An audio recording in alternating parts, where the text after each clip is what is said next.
My ex-wife divorced me after a personality change. Turns out I had a brain tumor. My 32M ex-wife, 33F, divorced me in 2022. I was devastated, but I couldn't blame her. We had been together for about 6 years, and for a while, we had an incredible relationship. We had a memorable engagement in Belize. It was a long story involving bats, getting stranded at the Mayan ruins where I proposed to her, and being rescued by a passing British military exercise, but that's a whole other story. I won't wax poetic about it, but suffice it to say it was the happiest I've ever been, and I think I made her very happy too. She was my best friend, and we were ready to spend the rest of our lives together. I was extremely close to her whole family as well. I was her brother's best man at his wedding. But then the trouble started. My mental health took a steep decline. My behavior was extremely erratic and bizarre. When we were in public, I often thought I was being followed. One time, I became convinced listening devices had been implanted in our home. I thought the police or government agencies were after me and monitoring my devices. My wife finally dragged me to the emergency room after one of these incidents, and I ended up getting diagnosed as having a psychotic break, being bipolar and schizoaffective. My wife stood by me through it all, but even with treatment, I continued my strange behavior and thought patterns. There was lying and hard substance abuse. Previously, I'd only ever drank socially and occasionally partaken in the green stuff.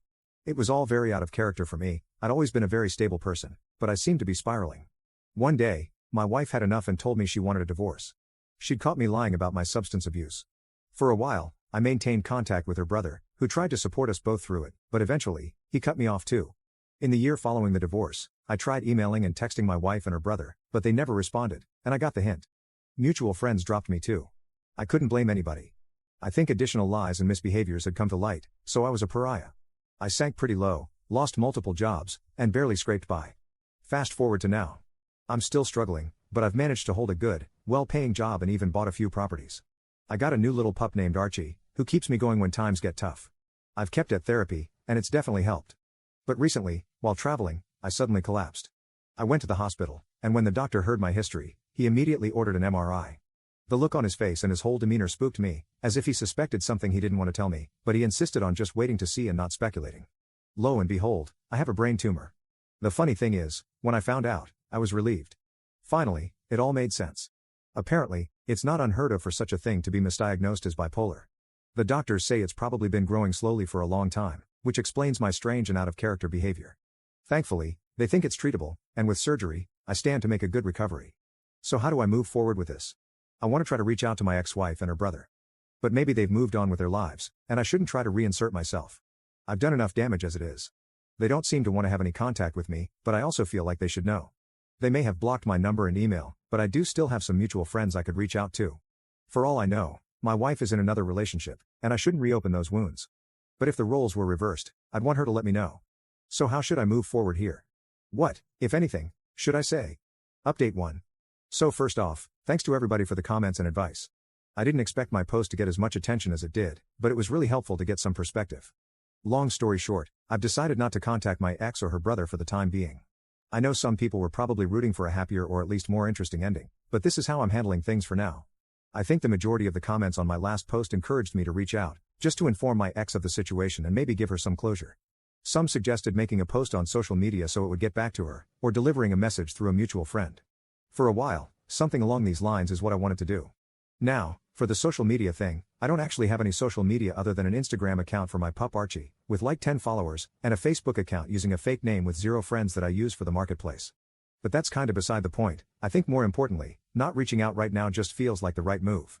I guess the true question is, what would be the best way to handle this for my ex? How does this affect her? And honestly, the more I think about it, the more it seems like reaching out is the selfish move. She's always been a strong, resilient person, so I have no doubt she's managed to build a good life and move on. And I'd just be potentially interfering with that, stirring up old hurts and wounds, and maybe adding a lot of confusion and other complicated emotions. And then, from a selfish perspective, I don't think it would be good for me either. I admit, a part of me fantasized about a situation where we got back together, all was forgiven, and we lived happily ever after. But I think that's exactly the problem. I realized there was no way I was going to be able to temper my expectations.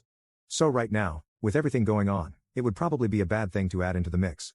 I'll always love my ex-wife. We grew up together. I loved all her quirks and her silliness and her strength, the way she always stood up for what she believed in.